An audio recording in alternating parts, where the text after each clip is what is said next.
começar nesta primeira aula, eu vou falar de autoencoders. Vou começar por explicar o que são autoencoders, estas redes neuronais, e depois vamos ver diferentes formas de restringir o que a rede faz. Portanto, a ideia dos autoencoders é treinar uma rede cujo output deve ser igual ao input, mas criamos restrições internas na rede para obrigar a representar os dados de uma forma útil. E vamos ver como fazer isso de várias maneiras, tendo menos dimensões dentro da rede, usando regularização, incluído no input, etc. E depois vamos ver uma aplicação disso para redução de dimensionalidade. Essa é uma das aplicações de autoencoders, se bem que pode haver outras. Então vamos começar pela ideia do autoencoder. Imaginem que tem uma rede que está treinada para reproduzir o input. Portanto, qualquer coisa que nós damos na rede, o que queremos que a rede devolva no output é o mesmo que nós lhe damos no input. E isto é por isso que se chama autoencoder, porque estamos a tentar codificar o próprio input da rede. E a ideia aqui é que, alguns dentro da rede, ela está a aprender representações que permitam depois recuperar o original.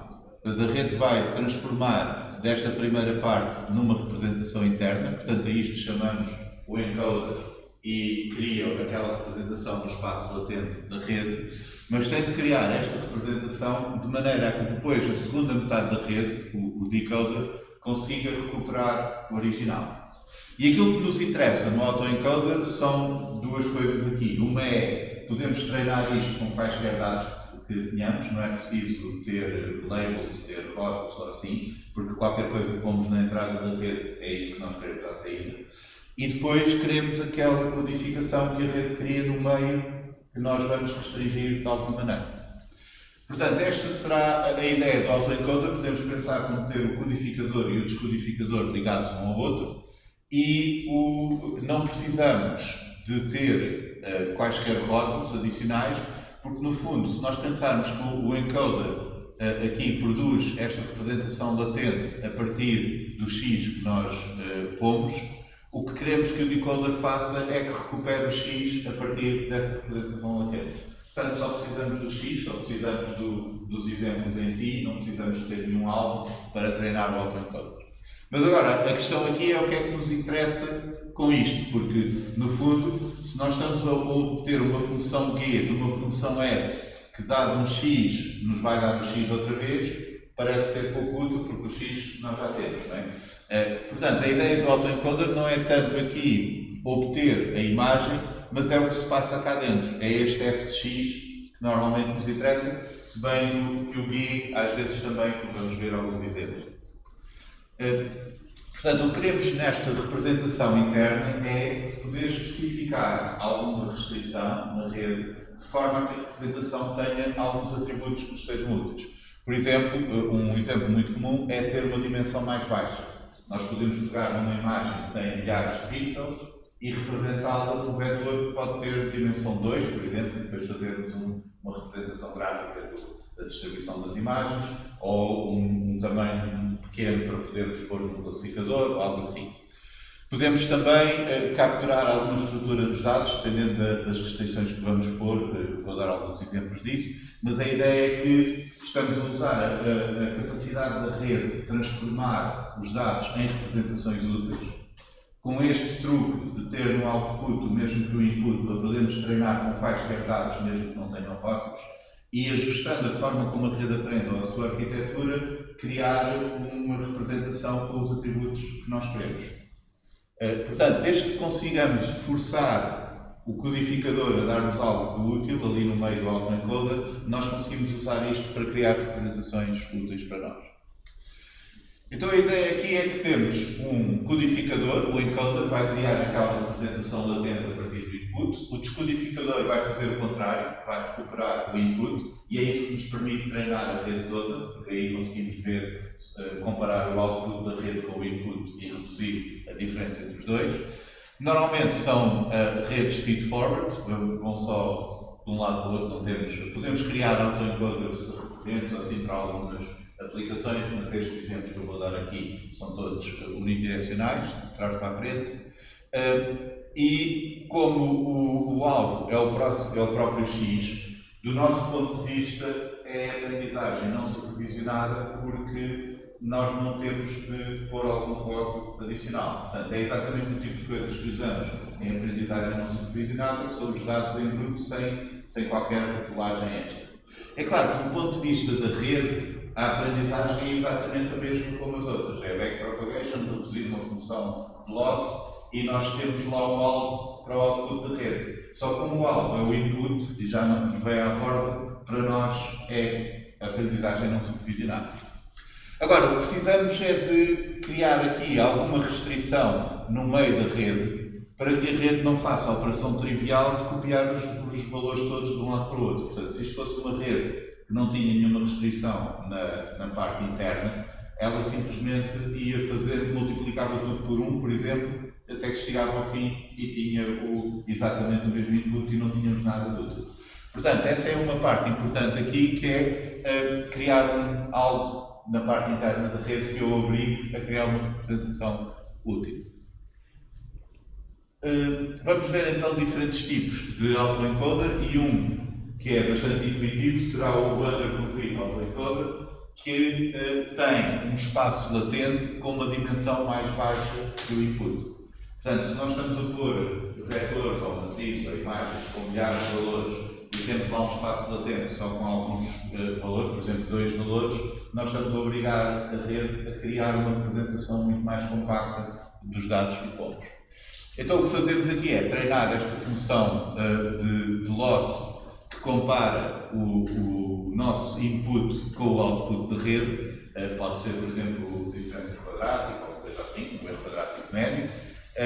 E isto vai fazer com que a rede tente reconstruir o melhor possível o input, mas tendo aquela dimensão mais baixa no meio. Se a rede fosse só uma operação linear, isto seria semelhante ao PCA, que no fundo o PCA o que está a fazer é esta redução de dimensionalidade, só que preserva o máximo da variância, e é uma transformação linear, é uma rotação e uma projeção.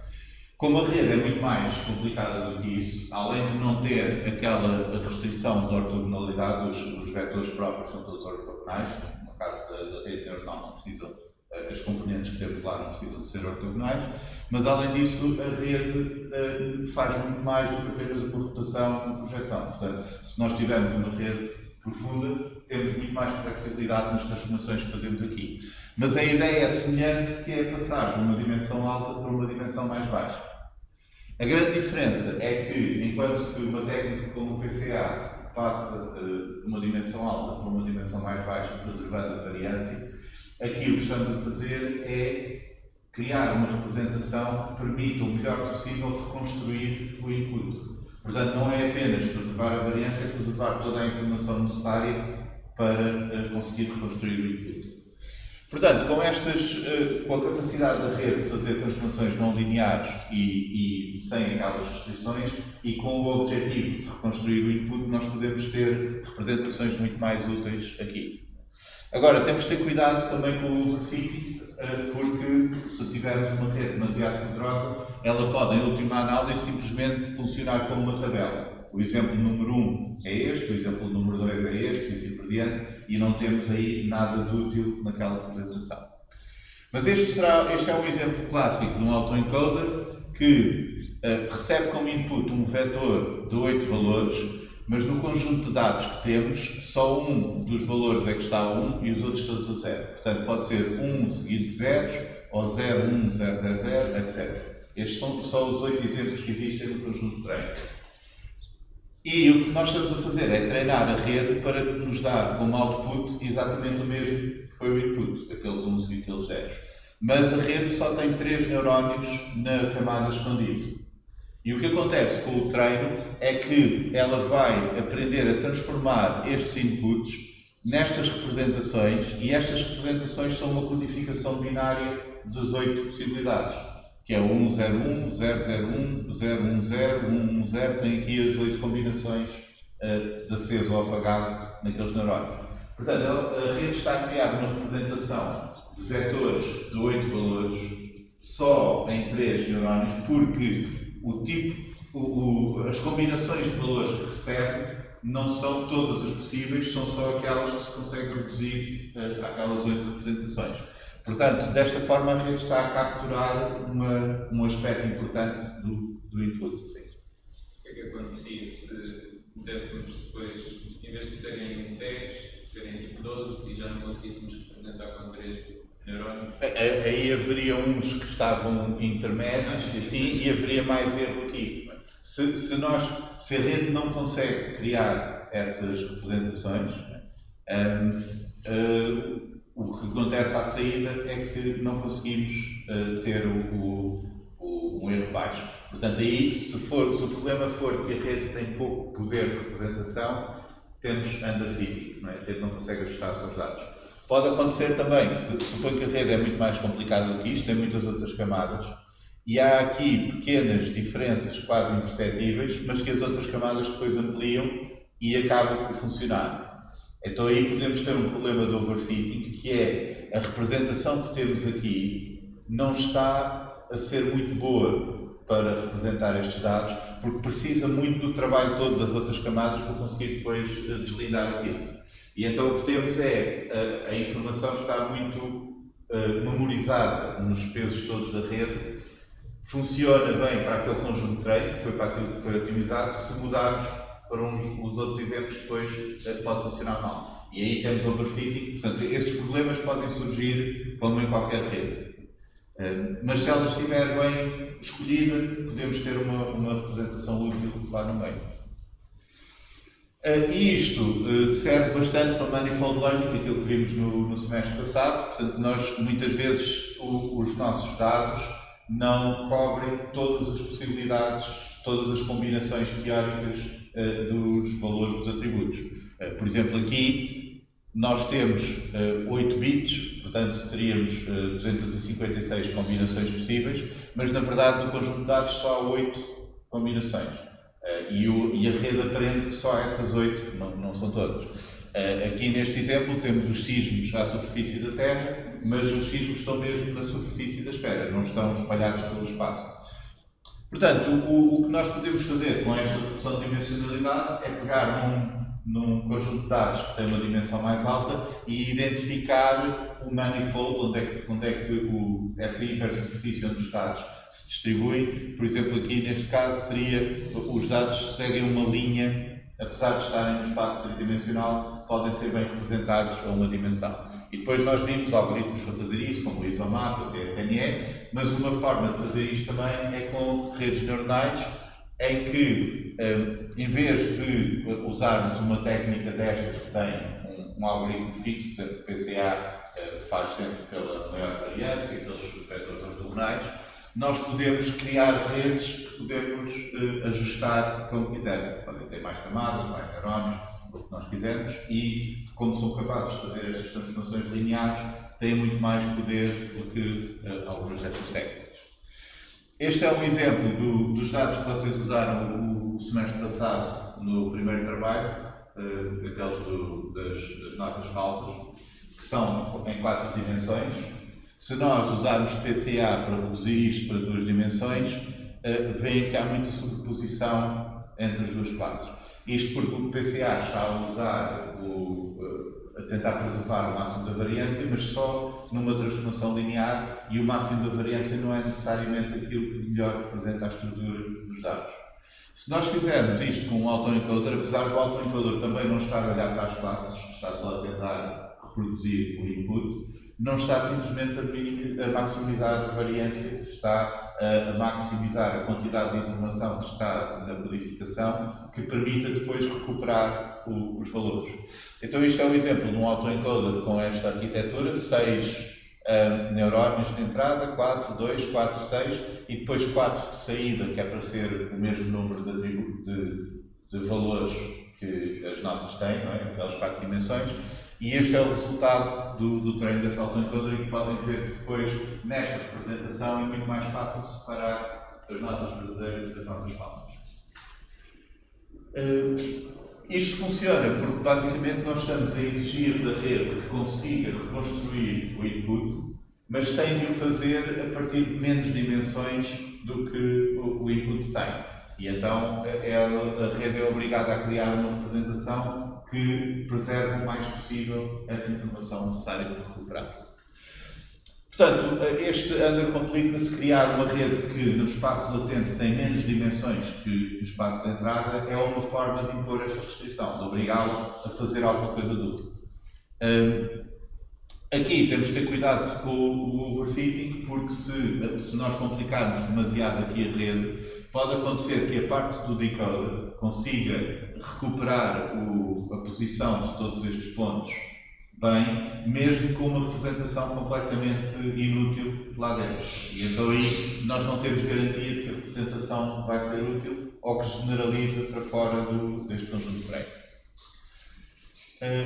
Mas nós temos outras formas, não é só com o undercompleteness que nós podemos impor estas restrições. Vamos supor que nós temos um autoencoder que não é undercomplete, até pode ser overcomplete, pode ter mais dimensões aqui. Se fizermos isto assim, só, vai dar mau resultado, porque há muitas maneiras da rede simplesmente copiar os valores de um lado para o outro, sem ter nada de útil aqui no meio. Mas nós podemos impor outras restrições ao que está lá. Portanto, a camada do meio pode ser até maior que a da entrada, pode ser mais pequena, pode ser do mesmo tamanho, se nós restringirmos aquelas representações, por exemplo, com regularização, alterando o treino da rede, de maneira a não permitir que possa pôr lá qualquer coisa que dê jeito, mas apenas ponha coisas que nos dão jeito a nós, digamos assim.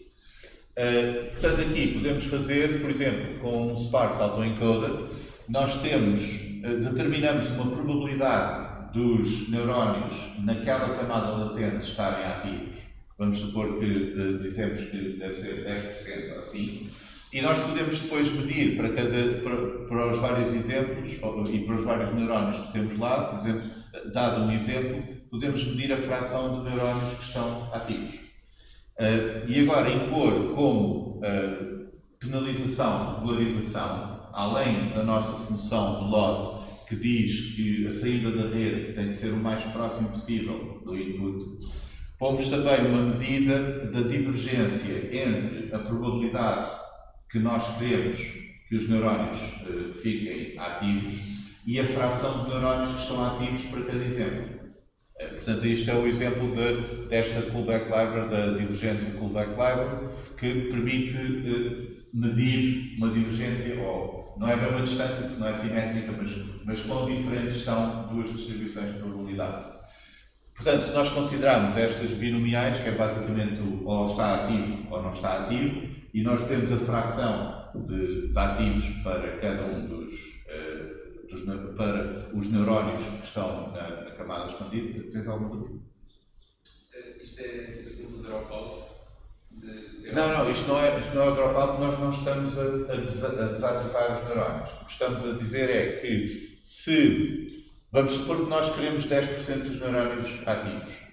Se num exemplo que passamos pela rede, mais de 1/10 dos neurónios estão ativos na camada escondida, isto vai dar uma penalização mais alta. Não é? Se 20% estão ativos, dá ainda mais alta, se 30% dá ainda mais alta. Portanto, há aqui um fator de regularização que está a forçar a rede a que, para cada exemplo, só alguns neurónios é que estão ligados e os outros estão desligados. E então a rede vai ter que usar combinações diferentes de neurónios para os diferentes exemplos, mas mantendo sempre poucos neurónios ligados. E isso nós fazemos impondo esta restrição de regularização. Portanto, basicamente queremos que a fração de neurónios ligados esteja sempre o mais perto possível daquela probabilidade P que nós especificamos. Podemos também incluir outras formas de regularização, por exemplo, L1 penalizar pela soma dos valores absolutos dos neurónios, da atividade dos neurónios, o L2 é a soma dos quadrados, assim podemos fazer isso para tentar restringir a atividade dos neurónios, ou, no fundo, estamos a criar uma pressão para reduzir a atividade dos neurónios ali. E o resultado disto Este é um exemplo com imagens de 10 por 10 pixels. Há 100 neurónios na camada latente, portanto, a camada latente tem a mesma dimensão que o input. Este não é undercomplete, mas foi imposta esta regularização para haver uma pequena percentagem, penso que eram 10% dos neurónios ligados em cada exemplo. E o que acontece aqui é uma representação de quais são os padrões na imagem de entrada que maximizam a atividade de cada um destes neurónios. E podemos ver que os neurónios estão especializados para diferentes padrões nas imagens de entrada. Portanto, há uns neurónios especializados em riscos verticais, outros oblíquos, outros horizontais, outros aqui coisas no canto, etc.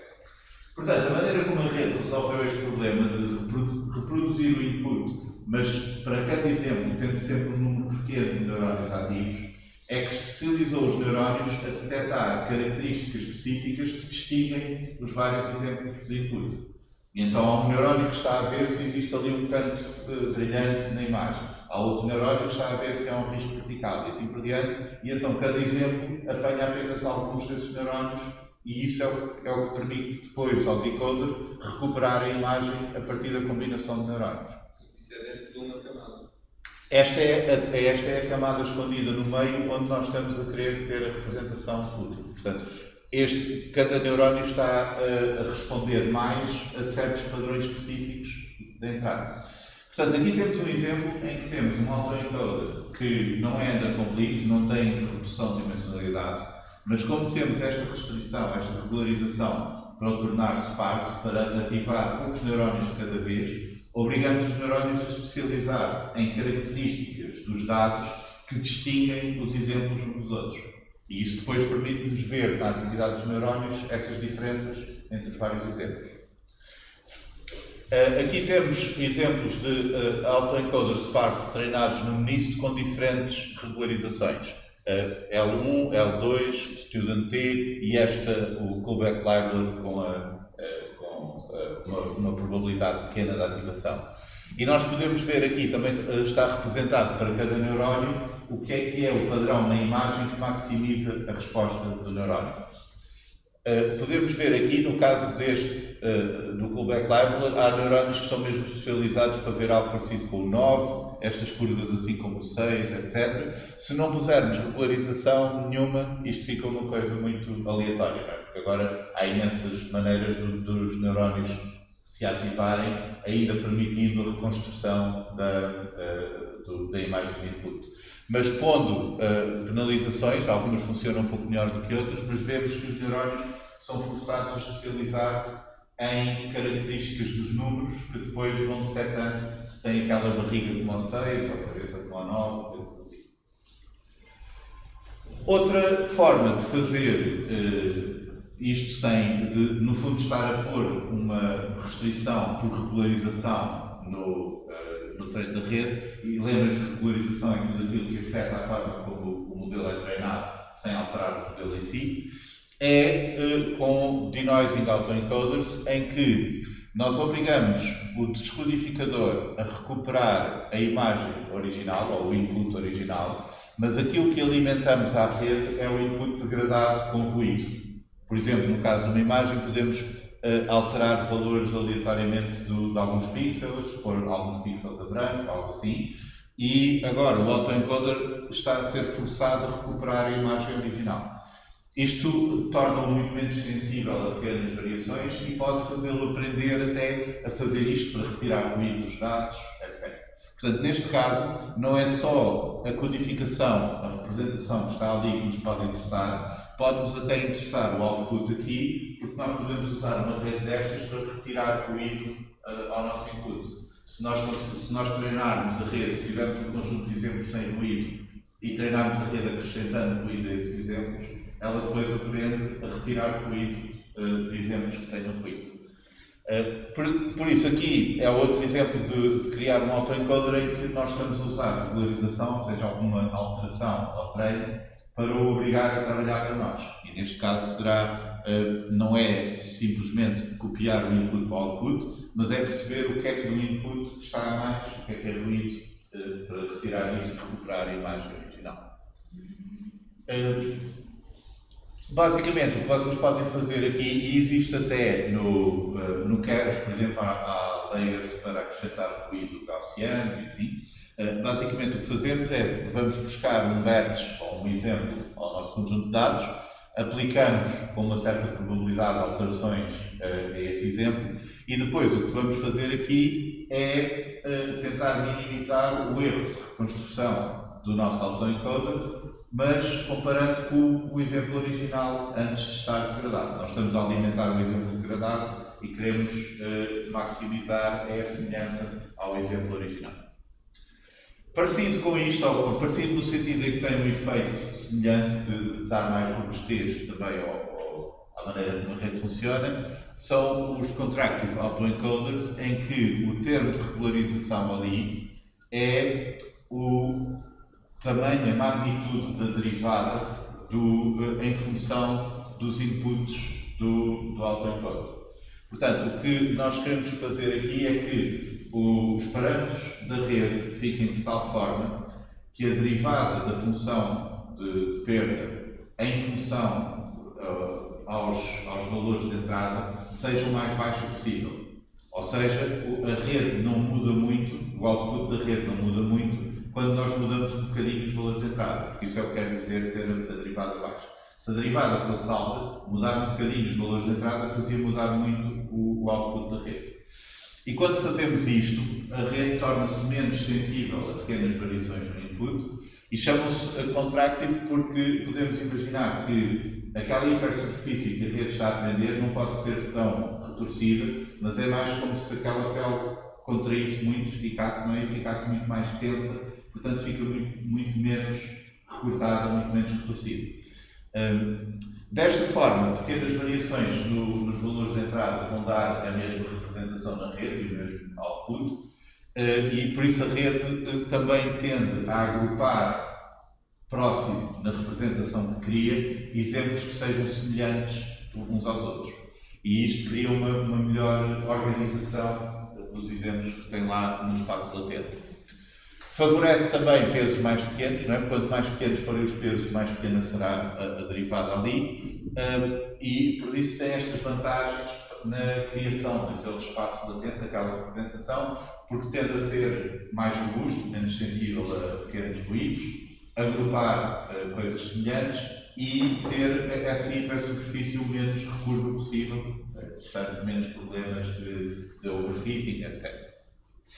A desvantagem disto é que calcular estas derivadas, não é? A derivada das ativações no fundo, dos nossos neurónios no fim da rede ou na camada escondida em função do input é algo que custa a calcular e acaba por ter um efeito semelhante ao denoising autoencoder. Portanto, muitas vezes, porque se estamos a introduzir ruído e a exigir que nos dê a imagem original, estamos também a treinar a rede para ignorar pequenas variações no input.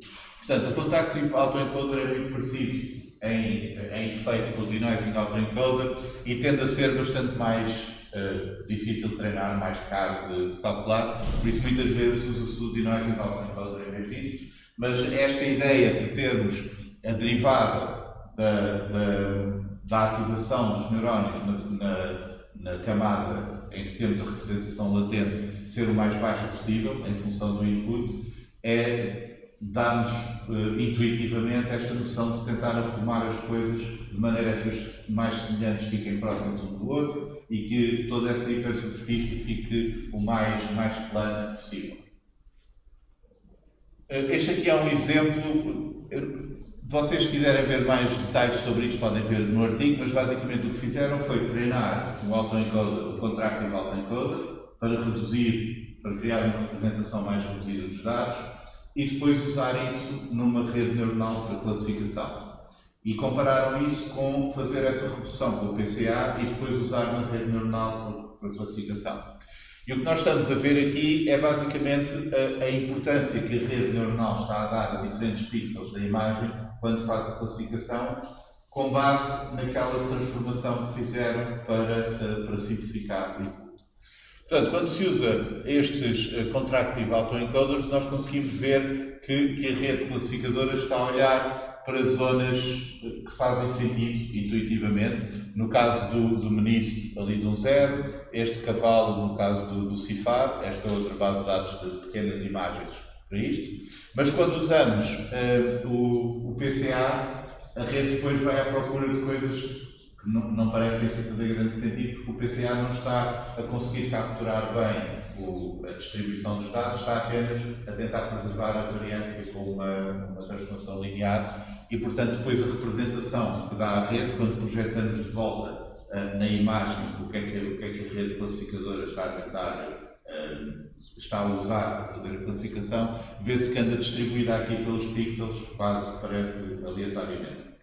Portanto, isto é uma forma de visualizarmos como a representação criada pelo contraste autoencoder capturou bem ali a estrutura dos dados e o que era importante depois para distinguir entre vários exemplos e que, por sua vez, depois pode ser usado melhor para a classificação. Nós também podemos criar autoencoders para aprender distribuições de probabilidade. Portanto, a ideia aqui é que nós vamos descodificar a partir de uma distribuição de probabilidade, pode ser uma amostra, pode ser, por exemplo, distribuições gaussianas, etc. Mas o que estamos a fazer aqui é criar um encoder que nos dá uma certa distribuição de probabilidade com base no X e depois o decoder que nos vai dar um output com uma distribuição de probabilidade com base naquela codificação, naquele espaço latente. Portanto, isto é apenas assim a ideia em abstrato, mas nós podemos usar os valores que estão lá no autoencoder como especificação de distribuições de probabilidade. E isso, por sua vez, permite-nos gerar os dados. Lembram-se que nós tínhamos visto no semestre passado a distinção entre modelos que fossem geradores ou modelos meramente discriminantes, que dependia do que é que estávamos a modelar, se era apenas a probabilidade condicional de pertencer a uma classe, por exemplo, dados os inputs, como no caso da regressão logística, ou se tínhamos a distribuição conjunta de probabilidade, como no caso do naive Bayes, que nos dá as probabilidades também de ter certos valores nos atributos se fosse de uma certa classe. Portanto, podíamos fazer o cálculo ao contrário, porque tínhamos a distribuição conjunta das classes e dos atributos. Aqui também podemos pensar um pouco nisso. Vamos supor que nós temos um autoencoder que consegue mapear de um espaço de entrada, por exemplo, as imagens de gatos, para aqui uma representação mais compacta e de volta à imagem dos gatos. Portanto, temos aqui o codificador que faz este mapeamento assim, mas temos o descodificador que gera uma imagem de gato a partir daquele valor de entrada ali na camada latente, naquela representação que o codificador cria. Portanto, este descodificador, em teoria, poderia ser usado para gerar imagens de gatos, desde que lhe deem os valores certos ali para ele gerar a imagem. Portanto, se nós soubermos como é que estão distribuídos estes valores num espaço de gatos, que são gatos, podemos escolher valores diferentes, ter gatos diferentes aqui à saída. Portanto, a ideia aqui é que, se nós temos modelos discriminantes, nós estamos a tentar aproximar uma função de probabilidade que nos dá a probabilidade condicional de um output, por exemplo, da classe, em função dos valores de entrada. Mas isso, por si só, não nos permite gerar novos exemplos. Apenas permite calcular a probabilidade de pertencer a uma certa classe, por exemplo, em função dos features. Se nós tivermos a probabilidade conjunta dos atributos e daquilo que queremos prever, então aí sim conseguimos mostrar dessa probabilidade. Passando aqui para os autoencoders, basicamente o que nós precisamos é, se nós temos no decoder a capacidade de gerar aqui um valor de output em função do que vem na camada latente, naquela representação latente, se nós tivermos uma distribuição de probabilidade para o que está lá na camada latente, nós poderíamos fazer uma amostra a mostrar dessa distribuição e gerar imagens usando o descodificador. O problema é que normalmente não temos isto e se formos tirar uma coisa qualquer ao calhas, pode ser lixo porque não estamos a acertar exatamente naquele espaço onde o descodificador consegue mapear desde o vetor de entrada para o gato. Para isso tínhamos de acertar mesmo numa das partes que corresponde a gatos. Então, basicamente há duas maneiras de nós resolvermos este problema. Uma delas é treinar uma rede que descubra a distribuição certa. Portanto, nós temos aqui vamos fixar a distribuição que nós pomos aqui e agora queremos que a rede aprenda a mapear para o que nós queremos, os gatos, mudando os pesos de maneira a que, com esta amostragem que estamos a fazer, por exemplo, valores com uma distribuição normal, isto vai sempre dar gatos. Pode dar gatos diferentes, mas dá gatos. Agora, como é que nós podemos treinar esta rede? Se nós simplesmente começarmos com pesos aleatórios, isto não vai dar certo, porque vai sair uma coisa aleatória aqui. O que nós podemos fazer é ter outra rede que vai olhar para o que esta produz e vai decidir se isto aqui é um gato ou não é um gato. Então, como é que podemos treinar esta rede se tivermos exemplos de gatos e se gerarmos exemplos com esta? E então vamos dizer a esta, estão aqui vários exemplos, isto são gatos, isto não são gatos, e esta vai tentar aprender a distinguir. Quando esta conseguir distinguir entre os gatos e os que não são gatos, nós depois voltamos aqui e vamos tentar treinar esta de maneira a enganar a outra. Portanto, basicamente, a maneira como estas redes são treinadas é nós temos uma rede discriminadora que, dado um conjunto de imagens geradas pela geradora e um conjunto de imagens que sabemos serem do tipo de objetos que nós queremos, gatos, caras, etc., nós treinamos essa rede durante uma época ou duas ou assim. E depois ligamos essa rede à outra, à geradora, e treinamos-la para tentar maximizar o output que diz que aquilo são imagens verdadeiras. Portanto, esta rede agora vai ser treinada, agarrada àquela, para tentar enganar esta o mais possível. E vamos alternando esse treino. Por isso é que se chamam Generative Adversarial Networks, porque estão a treinar uma contra a outra. Uma tenta enganar a outra para classificar como ser uma imagem de verdade e a outra tenta aprender a distinguir entre as imagens verdadeiras e as que estão a ser sintetizadas. E desta forma nós conseguimos criar uma rede geradora que, dado uma amostra de valores tirada desta distribuição, portanto uma distribuição normal, vai produzir imagens. E isto aqui são exemplos ao longo dos anos, conforme estas redes foram tornando melhor as arquiteturas e as técnicas para isto. São imagens que não existem estas pessoas, mas estas redes foram treinadas para gerar imagens de pessoas de forma a enganar redes que tentem distinguir entre imagens sintéticas e imagens verdadeiras. Portanto, esta é uma forma de nós usarmos este tipo de arquitetura para gerar imagens, treinando redes de forma adversarial até que uma delas seja capaz de gerar estas imagens de forma difícil de distinguir das imagens reais. Outra maneira de fazer isto é treinar o autoencoder a encontrar os parâmetros da distribuição que o decoder vai usar. E estes são os Variational Autoencoders. Portanto, basicamente, nós podemos pensar num tipo de distribuição que queremos, por exemplo, gaussianas independentes, mas cada uma delas tem os seus parâmetros, média e desvio padrão. Então nós vamos fazer com que o codificador vá aprender os parâmetros de distribuições para criar imagens ou outputs do certo tipo. Eu vou dar o exemplo com imagens, mas podia ser para outras coisas. Então, o que nós fazemos aqui é que a nossa função de loss, que pode ser, por exemplo, um erro quadrático médio, uma coisa assim, que é aquela que no autoencoder está a dizer se o output é parecido com o input ou não, nós vamos usar outra vez aquela divergência de Kullback Leibler para minimizar a diferença entre aquela distribuição de valores que nós temos ali no codificador e uma distribuição que nós queiramos, por exemplo, gaussianas independentes. Mas nós não vamos estimar esta distribuição por amostragem. O que nós vamos fazer é gerar os parâmetros dessas curvas a partir do codificador.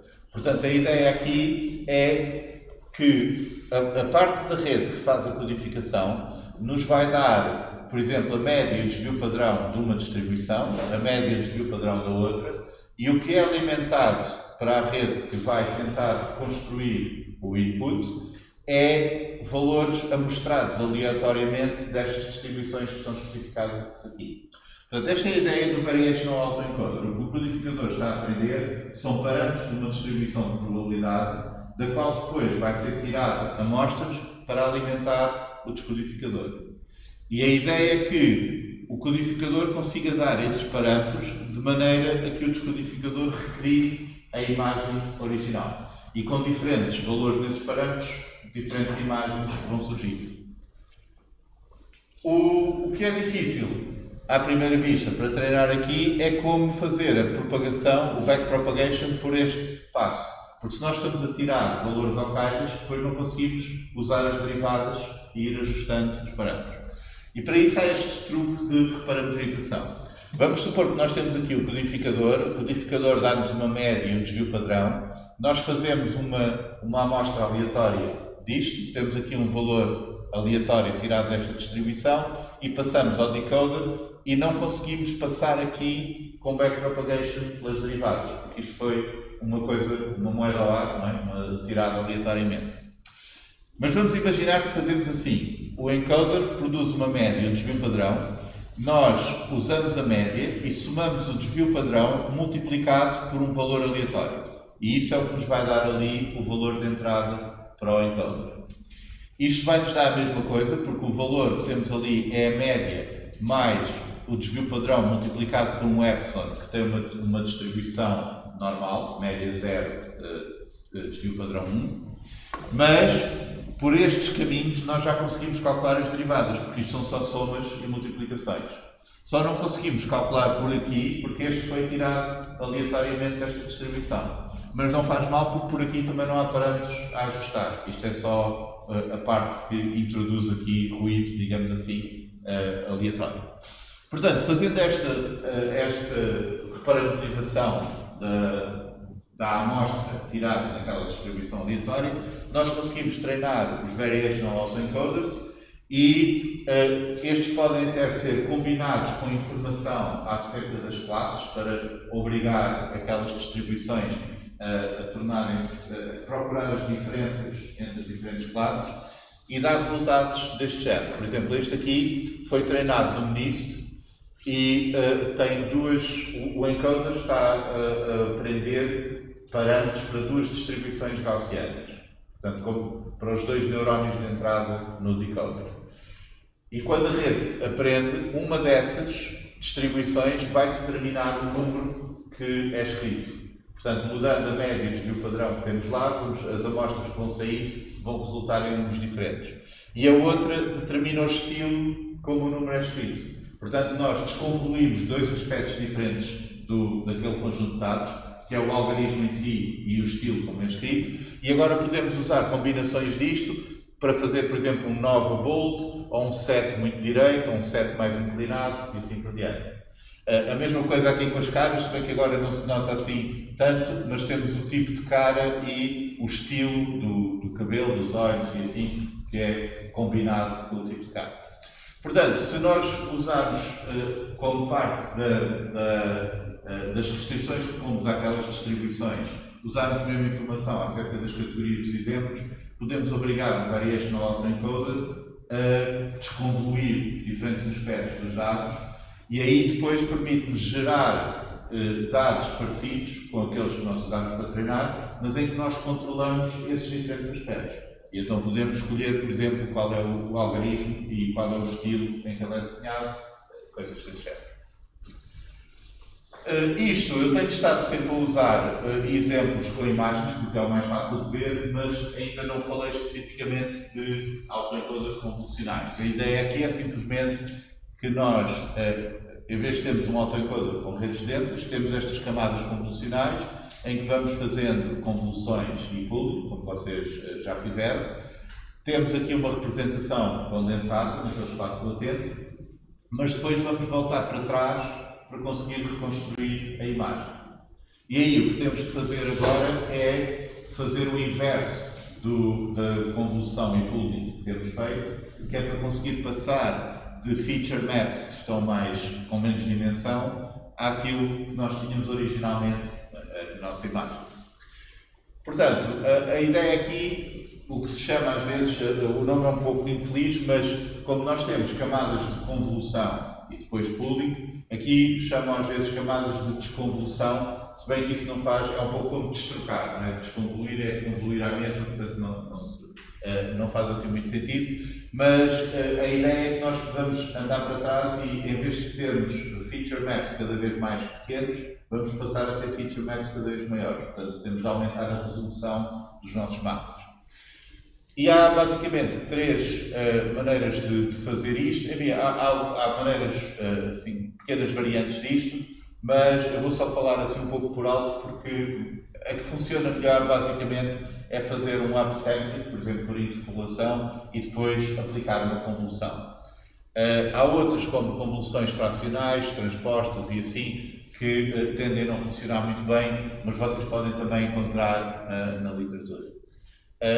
Isto aqui é o exemplo de uma convolução em que nós podemos, controlando o stride aqui, portanto nós temos um stride de 2, neste caso, vamos reduzir para metade o tamanho do nosso feature map. Porque vamos olhar, por exemplo, para estes 4 valores aqui do input, vamos multiplicar por cada um dos elementos aqui deste kernel, com 4 de tamanho, vamos somar estes produtos todos e isso será aquele valor do output. Para evitar perder ali os cantos, podemos usar ali o padding a 0, que seria na primeira iteração, mas basicamente o que nós temos aqui é o nosso kernel a andar pelo input, cada vez que anda faz aquele produto da matriz, não é? A soma dos produtos dos elementos do kernel pelos elementos do input e dá-nos um valor para o feature map de output. Como nós temos o stride 2, andamos aqui de 2 em 2, o resultado é que vamos ter aqui no output metade dos valores que tínhamos no input. Portanto, isto é uma forma também, nós controlamos o stride nas convoluções, de reduzir o tamanho dos mapas que temos. Nós podemos fazer isto com esta Transposed Convolution, uma convolução transposta, em que o nosso stride é como se estivéssemos agora a deslocá-lo na vertical em vez de na horizontal, em que estamos a usar um valor do input, do x, multiplicar por vários pesos do nosso kernel, mas agora isto vai alimentar vários valores do output. Claro que aqui temos o padding à mesma, vamos ignorar aqueles valores ali, mas vamos multiplicar este valor de entrada pelo terceiro valor do kernel para contribuir para aquele valor do y e pelo quarto para aquele valor do y. E agora, quando formos aplicar o kernel novamente, vamos usar os valores, o primeiro e o segundo, no segundo valor de entrada do x e vamos somar aqueles valores no output. E vamos fazendo isso assim. Portanto, neste caso, com o stride de 2 que nós temos aqui, o que estamos a fazer é duplicar o mapa de output em relação ao número de valores que tínhamos no input. Portanto, com um kernel de 4 e o stride de 2, acabamos por ficar com o dobro à saída do que tínhamos à entrada. Por isso, chama-se a convolução transposta, porque é como se fosse isto, mas transposto, trocando a entrada pela saída aqui. Outra forma de fazer isto, de aumentar o vetor que nós temos à saída da convolução, em vez de reduzir, é fazer esta convolução com um passo fracionário. No fundo, a melhor maneira de imaginar é que nós pegamos no nosso vetor de entrada e vamos espaçar todos os valores, pondo o padding a 0 entre os vários elementos. E agora, quando nós estivermos a deslocar aqui o kernel com o stride de 1, na verdade vamos dar o dobro dos passos, porque entretanto temos lá o dobro dos elementos. Alguns deles vão apanhar os zeros, portanto esses não vão contar, mas vamos estar a usar outros valores reais lá no valor de entrada para ir preenchendo aqui o nosso vetor de saída. E então o que acontece com isto é que isto funciona quase como se nós estivéssemos a dar passos fracionários, meio passo cada vez, porque pusemos aquele espaço extra entre os valores de entrada. Portanto, isto será um Fractional Stride Convolution que também serve para passar de um vetor mais pequeno para um vetor maior à saída de convolução. Estas maneiras foram experimentadas, temos também aqui uma outra que funciona melhor, mas eu já vou falar, já volto a esta, mas o problema destes Transposed Convolution e o Fractional Stride Convolution é que, como nós estamos a usar os pesos dos kernels de maneiras diferentes, em pixels diferentes ou em valores de output diferentes, isto vai criando estes artefactos assim, este tipo de malhas gregas que vão aparecendo quando nós vamos aplicando estas convoluções desta maneira várias vezes.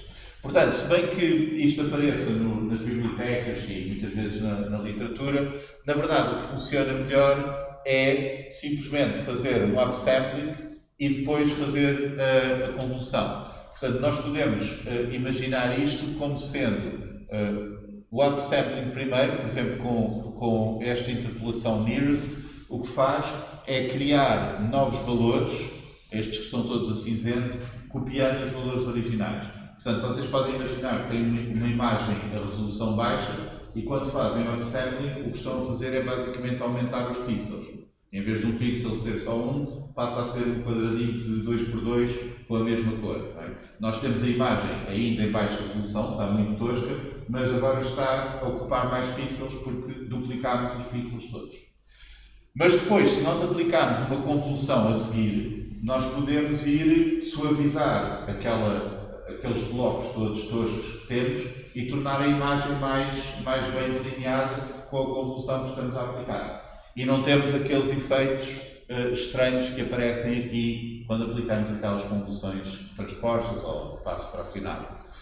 Portanto, isto acaba por ser o método melhor e que é usado hoje em dia neste tipo de redes, que é fazer um upsampling e depois uma convolução.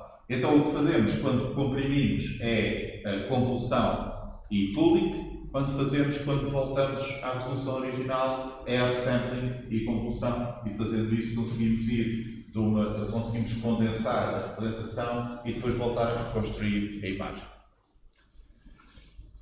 Vamos ver um exemplo disto nos deepfakes, que consistem em treinar o mesmo codificador, uma maneira de fazer estes deepfakes para resolver aquele problema de sabermos qual é que é o espaço onde vamos poder fazer uma amostra, tirar uma amostra para reproduzir a imagem que queremos, é treinar o mesmo codificador em diferentes inputs, para termos um espaço partilhado, e depois reconstruir cada um deles com o seu decoder.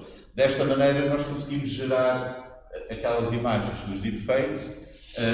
Vocês quiserem, este exemplo está mesmo na net, podem até experimentá-lo, que tem o John Oliver e o Jimmy Fallon. E a maneira como isto é feito é, temos um encoder, portanto a primeira metade do autoencoder é sempre igual para todos, e temos dois autoencoders criados ou com este encoder e um decoder que vai criar imagens do Jimmy Fallon, ou então o mesmo encoder e um decoder que vai criar imagens do John Oliver. E depois é treinado alternando, mas a ideia é que nós pegamos numa imagem deformada do Jimmy Fallon, passamos por este autoencoder e obrigamos o autoencoder a reproduzir a imagem sem a deformação. A deformação aqui é uma forma de regularização, não é como os denoising autoencoders assim, e que nos permite, no fundo, na prática, criar um conjunto de dados maior, apesar de termos aquele número limitado de imagens, como fazemos deformações ao calhas, estamos a treinar como se o conjunto de dados fosse maior. E agora vamos treinar o autoencoder para reproduzir a imagem do Jimmy Fallon e também a imagem do John Oliver, mas quando alternamos o treino aqui, substituímos o decoder. O decoder são partes diferentes da rede, são redes diferentes. Mas o encoder é sempre o mesmo. Então o que estamos a fazer é treinar este encoder a criar o mesmo espaço de representação para ambos os artistas aqui, quer o John Oliver, quer o Jimmy Fallon, mas depois existem decoders especializados em cada um deles. E agora o que nós temos de fazer é simplesmente trocar o decoder. Portanto, se nós usarmos imagens da cara do Jimmy Fallon codificarmos, mas depois usarmos o decoder do John Oliver, o que aparece é a imagem correspondente, mas a do John Oliver, em vez de ser do Jimmy Fallon. E esta é uma forma como, usando estes autoencoders, se pode criar estes deepfakes, não é? Estas falsificações, principalmente de pessoas que tenham muitas imagens ou vídeos na internet, porque aí consegue-se reunir muitos dados para treinar. E a ideia aqui é simplesmente que resolver o problema de saber como gerar uma imagem do Jimmy Fallon, criando um codificador que consegue projetar lá quer o John Oliver, quer o Jimmy Fallon, quer o John Oliver para o mesmo espaço latente. E depois os descodificadores especializados tiram cada um deles. Portanto, resumindo, nós vimos aqui a ideia do autoencoder que, se bem que para a rede é aprendizagem normal, é reduzir a função de loss, como fazemos sempre, para nós é aprendizagem não supervisionada porque nós não precisamos de nos preocupar com rótulos, com as classes ou assim, simplesmente pomos lá os dados como os temos.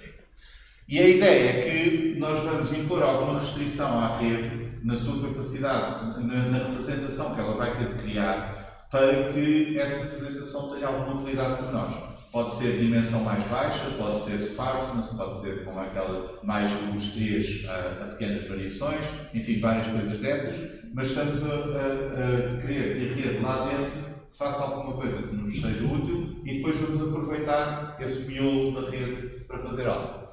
E isto pode ser usado, esta abordagem, para gerar dados. Desde que nós saibamos como criar as representações certas, podemos usar o descodificador para criar as imagens. E vimos aqui com o Variational Autoencoder, em que nós estamos a treinar um descodificador,